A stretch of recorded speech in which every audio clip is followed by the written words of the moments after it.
عورت کے ذمہ نہیں ہے کام کرنا.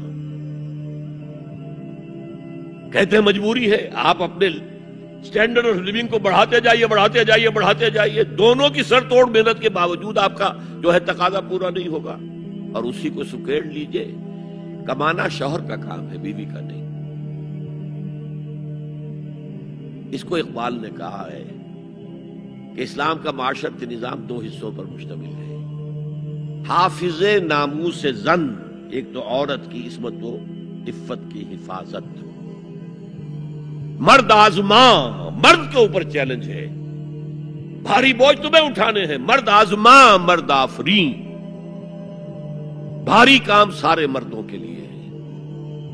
عورت گھر میں رہے. اور آج بھی امریکہ میں جو سٹے ایٹ مومز کہلاتی ہیں، وہ مائیں جو گھروں میں رہتی ہیں، ان کا بہت بڑا ان کا مقام ہوتا ہے. ان کے بچوں کی تربیت جو ہو سکتی ہے. اور سب سے زیادہ مظلوم وہاں پر عورت ہے. مجھے بتایا جاتا ہے کہ جب سردی برف پڑ رہی ہوتی ہے تب بھی سب سے پہلے سڑکوں پر آپ کو عورتیں نظر آئیں گی.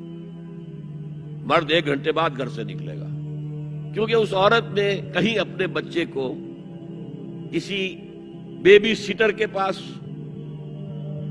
چلڈرن کیئر کے پاس بھیجے گی، پہنچائے گی، پھر اپنے آفس جائے گی. شام کو آفس سے نکلے گی، وہاں سے بچے کو لگی، پھر گھر آئے گی. مظلوم ترین عورت ہے وہاں پر. دونوں بوجھ ڈال دیے اس پر.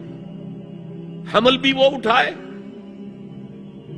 ولادت کی سختی بھی سہے، اور معاش کا بوجھ بھی ڈالو اس پر.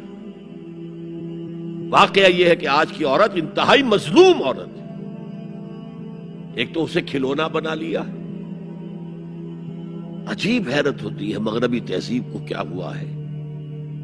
عورت ننگی، مرد پورا لباس پہنے ہوئے. پینٹ بھی ہے اور کوٹ بھی ہے اور سوٹ پورا ہے اور ٹائی بھی ہے، اور عورت ننگی ہے. اور شدید ترین سردی کے اندر ٹانگیں ننگی ہیں اس کی.